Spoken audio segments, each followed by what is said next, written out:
Are our souls free, or are we captured inside something we were programmed to forget to remember?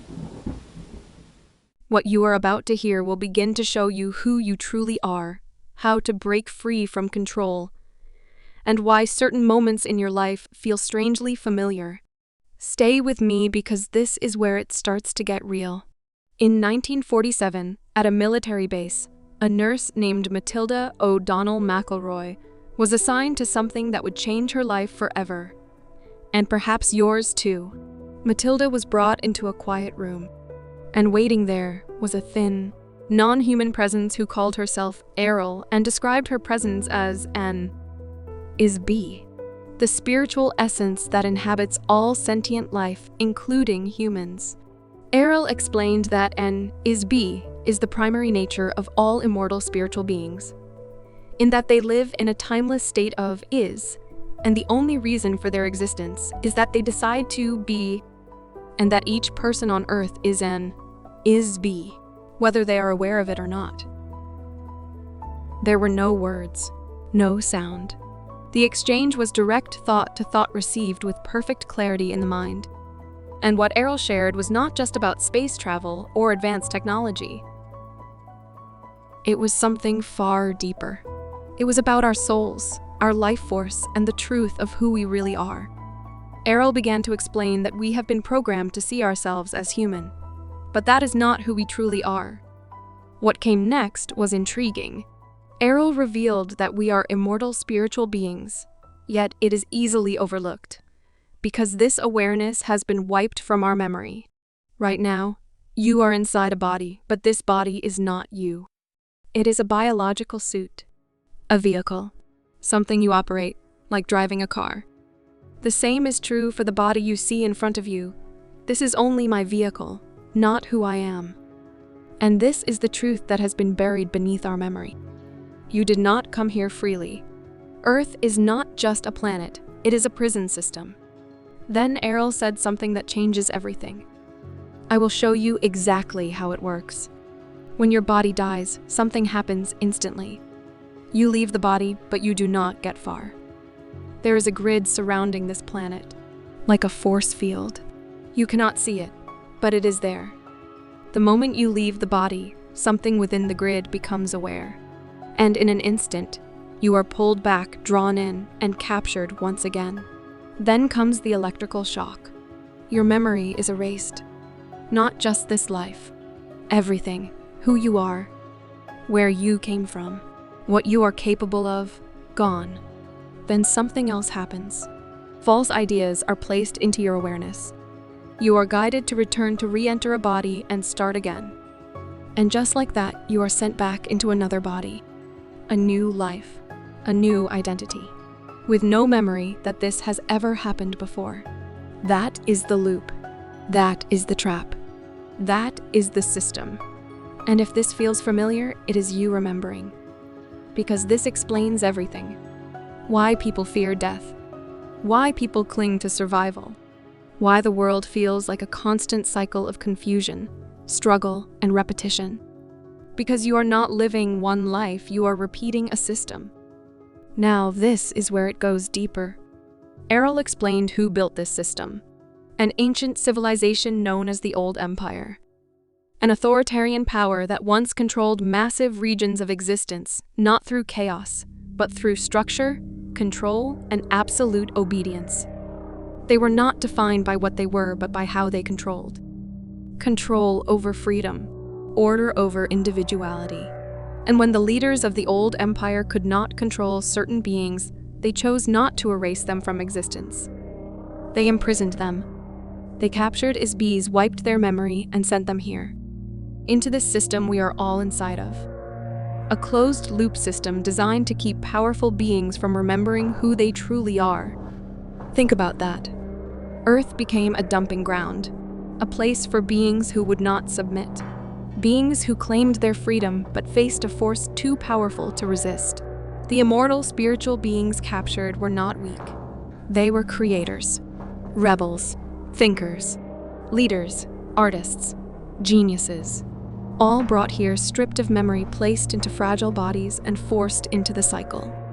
Now take a deeper look beyond the veil of illusion, beyond the amnesia placed upon our souls, and it begins to make sense.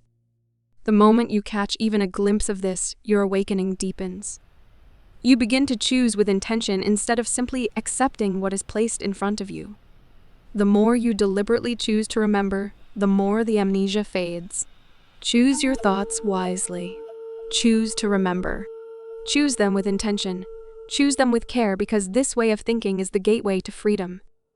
We are on a planet full of powerful beings, yet acting small, choosing not to choose, as if they have no control. And when that happens, the memory of who you are never rises to the surface. We see it every day in sleeping souls. Endless conflict, endless division, endless distraction. Accepting and believing you have no choice but to go with the flow, you become easy to control. And that is the key. This system does not need chains. It runs on one thing: forgetting. Because when an immortal spiritual being begins to awaken its memory, it can no longer be controlled. Now, let me show you the shift that happens when you deliberately choose your thoughts, because that moment of insight, that opening, that glimpse, becomes the gateway to remembering. You do not escape this system by fighting it physically. You escape it by waking up inside it. Arill made that clear.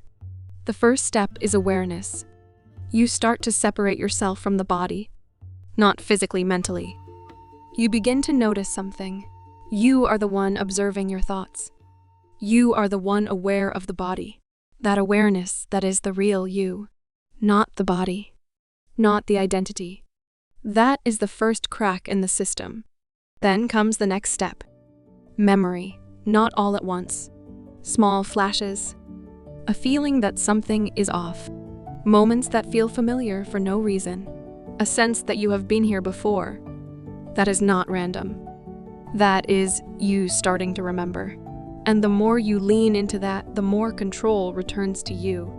Because the system depends on you staying distracted, staying asleep. This prison gatekeeper depends on you believing this is all there is. But once that belief breaks even slightly, everything changes. Now, here is something else Arill revealed. There are others known as the domain, and this is where it gets even more interesting. The domain is not part of this system. They are a highly advanced civilization made up of Asbis who still have awareness of who they truly are. They operate with knowledge and technology far beyond anything on Earth. And most important, they understand this prison system. They are aware of the old empire and what was done here. Some have only observed Earth watching from a distance, studying what is happening. This is where the trap reveals itself. Others entered the system, interacted with it, and became trapped within it, caught in the same cycle, which reveals something important. This system does not only trap the unaware, it can trap anyone who enters it. By now, a question starts to rise: if this is the system, if this is the cage, then who holds the key to your freedom? The answer is simple, and it always has been. Your memory is the key. No one is coming to unlock it for you. No one is coming to carry you out. The moment you see that, everything begins to change. Because no one can free you while you still believe you are just the body. Freedom is not given. Freedom begins when you start to remember who you truly are. So what does that mean for you right now? It means you stop identifying with the role. You stop reacting automatically. You begin to observe. You begin to question. You begin to see through the patterns. Because once you begin to wake up and truly see the system, it starts to lose its power. And the more people who begin to recognize their awakened light energy, the weaker the system's control becomes. So let me bring this all together. You are not a body. You are not limited to one life. You are not meant to be trapped. You are an immortal spiritual being. And right now, you are trapped inside a system designed to make you forget that. So here's the real question to ask yourself, because the answers you receive will be the key that sets you free. If you just knew without a doubt that you have lived before, if you knew this is not your first time here, if you knew you are the one inside the body, then what would you do differently starting today? Because, as Arill explains, This is the exact moment the prison we are trapped begins to break. And in the end, whether you call it a system or your own thoughts, the truth remains the same. The trap does not disappear on its own. It continues quietly, consistently shaping every choice in every direction until you choose to remember who you truly are. Because no matter where you go, no matter what changes around you, if that awareness is not there, the cage remains. Freedom is not found by leaving where you are. It is realized in remembering who you are. Peace. See you in the stillness. If this story spoke to you, please like the video, subscribe to the channel, and remember to click the bell so you always hear a new story. And if you know someone who could use this message, share it with them. Because sometimes, a simple story is all it takes to spark something real.